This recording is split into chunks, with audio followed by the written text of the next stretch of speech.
ہمیں یہ فرض نہیں کرنا چاہیے کہ وزیر اعظم کو GHQ بریف نہیں کر رہا یا وہ لوگ مل کے بات چیت نہیں کر رہے ہیں. ابھی 2 روز پہلے ہی میرا خیال ہے جو نیشنل انٹیلیجنس ایک میکنزم ہے اس کے تحت ISI کے ہیڈ کوارٹر میں سب لوگ اکٹھے ہوئے تھے.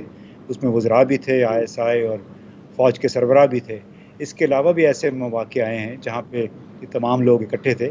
تو اگر ہم یہ فرض کر لیں کہ وزیر اعظم کو پتہ نہیں ہے اور وہ جو منہ میں آئے وہ بول دیتے ہیں, یہ تھوڑی سی زیادتی ہے. ہم بڑے اچھے دانشور ہیں, سب خود کو عقل مند سمجھتے ہیں, لیکن میرا خیال ہے بہت دوسروں کو بھی تھوڑا سا مارجن ہمیں دے دینا چاہیے, کیونکہ اس وقت پاکستان جن حالات سے دوچار ہے اس میں کوئی بھی ایک شخص, ایک ادارہ اس کے مسائل کا مداوع نہیں کر پائے گا. جب تک یہ قدم سے قدم ملا کے نہیں چلیں گے اس وقت تک ہم خود کو ایسرٹ نہیں کر سکیں گے. اور یہ جو ڈپلومیسی والی جو بات ہے, دیکھیے جب اگر ایک سپر طاقت اور اس کے پھر 4-5 جو بڑے ممالک ہیں وہ ایک نقطے پہ اکٹھے ہوں تو آپ جتنی مرضی بہترین سفارتکاری کر لیں, وہ اگر آپ کے خلاف ہیں کسی ایک خاص وجہ سے جو کہ چین ہے, پھر آپ جو مرضی آپ الٹے بھی ہو جائیں تو وہ آپ کی طرف نہیں آئیں گے, آپ کے فیوریبل نہیں ہوں گے. یہ سیاسی جغرافیائی یا جیو اسٹریٹجک ایک حقیقت ہے, ہمیں اس کو مان کے آگے چلنا پڑے گا. اور میرا خیال ہے وزیر اعظم نے بار بار یہ بھی کہا ہے کہ ہم کسی کے ساتھ تعلقات بگاڑنا نہیں چاہتے. اصل مسئلہ ہے پاکستان کے اندرونی معاملات کا. جب تک پاکستان اندرونی طور پہ اقتصادی طور پہ مضبوط نہیں ہوگا وہ یوں ہی غیر یقینی حالات کا ہم شکار رہیں گے. لیکن جو میں نے شروع میں کہا تھا کہ غالباً اس ملک کی ابھی سمت درست ہے جس میں آرمی اور سیویلین جو ہیں مل کے چل رہے ہیں, اور اسی کی وجہ سے آپ یہ دیکھ رہے ہیں کبھی بھی اس طرح نہیں ہوا کہ 3-4 دن کے اندر اندر وزیر اعظم کا کوئی ایک انٹرویو آیا ہو, پھر Washington post, new York Times میں بھی ان کے مضامین چھپے ہوں یا ان کا انٹرویو انہوں نے کیا ہو. یہ ایک میرا خیال ہے میری ناچیز رائے میں کہ ایک ریکگنیشن ہے اس میسیجنگ کی جو وزیر اعظم یا پاکستان کا وزیر اعظم کرنا چاہ رہا ہے, اور اس کو وہاں پہ اب اہمیت مل رہی ہے. قطع نظر اس کے کہ جو بائیڈن نے فون کیا نہیں کیا, وہ وہی نہیں کرتے تو ٹھیک ہے, ان کی چوائس ہوگی. وہ سمجھتے ہیں کہ ہم چین کے ساتھ ہیں اور چین کے ساتھ ہمارا مستقبل ہے, تو اس کا کیا مطلب ہے کہ وزیر اعظم صاحب اب ان کے پاؤں پڑ جائیں؟ ایسا تو کبھی نہیں ہوگا. اور جو اسٹریٹ فارورڈ آپ کہہ رہے ہیں کہ سیدھے سیدھے بیانات دے رہے ہیں, میرا خیال ہے ملکوں کی تاریخ میں تبدیلی اسی وقت آتی ہے, ان کی عزت میں تبھی اضافہ ہوتا ہے جب وہ بالکل غیر مبہم بات کریں اب ان مسائل کے حوالے سے جن کا تعلق اس ملک کی بقا کے ساتھ ہے, جس کا تعلق اس ملک کی انتہائی قریبی مراسم والے ممالک کے ساتھ. جی آپ غیر مبہم, امتیاز صاحب میں آپ سے یہ بھی جاننا چاہوں گی, اب آپ بیانات کے اوپر بات ہو ہی رہی ہے تو وزیر اعظم صاحب نے جو نیوکلیئر پروگرام کے حوالے سے بیان دیا, انہوں نے کہا کہ اگر کشمیر کا مسئلہ ریزالو ہو جاتا ہے تو اس کی ضرورت ہی نہیں ہوگی. اب اس پہ اتنے سنجیدہ ریاکشنز آ رہے ہیں, ان کی اپوزیشن جو ہے ملک میں وہ ان کو سیکیورٹی رسک قرار دے رہی ہے. پھر نون لیگ نے کہہ دیا کہ وزیر اعظم خطرہ ہے نیوکلیئر پروگرام کے لیے, اس ملک کی سلامتی کے لیے خطرہ ہے وزیر اعظم. تو کیا آپ سمجھتے ہیں کہ یہ اس قسم کا بیان تھا جس پہ حکومت obviously یہ کہہ رہی ہے کہ نیوکلیئر پروگرام سے تو پوری دنیا ایک قدم پیچھے ہٹنے کی کوشش کر رہی ہے, وزیر اعظم بڑے امن پسند انسان ہے اس لیے انہوں نے اس طرح کی بات کی؟ دیکھیے اس میں تو ہر ایک کا اپنا ایک نقطہ نظر ہے کہ اس کو بیان کو آیا سنجیدہ لیتا ہے, اگر سنجیدہ لیتا ہے تو کس اینگل سے. اس لیے کہ وزیر اعظم نے بالکل ایک لاجیکل بات کہی ہے کہ اگر ہمارے تنازعات حل ہو جاتے ہیں تو کیا پھر ہمیں نیوکلیئر ہتھیاروں کی ضرورت ہے. انہوں نے نیوکلیئر ہتھیاروں کی بات کی ہے, نیوکلیئر پروگرام کی بات نہیں کی. ساری دنیا میں نیوکلیئر ریئیکٹر چل رہے ہیں, بھارت میں بھی, چین میں بھی نئے ریئیکٹر کمیشن ہو رہے ہیں, کیونکہ ایک ایسی توانائی ہے جس سے باہر گن نہیں پھیلتا, خطرناک تو بہت ہے.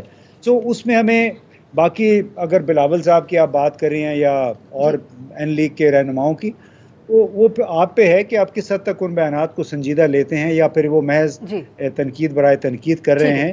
کیونکہ جس ملک کا سربراہ, حکومت کا سربراہ, قطع کلامی کی آپ سے معذرت, میرے پاس پروگرام میں وقت ختم ہو گیا گل صاحب, لیکن بہت بہت شکریہ صاحب, زرار کھوڑو اور مبشر زیدی صاحب, آپ تینوں کا. اور ایک بات پہ تینوں ہمارے مہمانوں کا اتفاق تھا کہ جو FATF کے حوالے سے جو نکات ہیں اس کے اوپر عمل درآمد کرنا پاکستان کے اپنے ہی فائدے میں رہے گا. آج کے لیے اجازت دیجیے, خدا حافظ.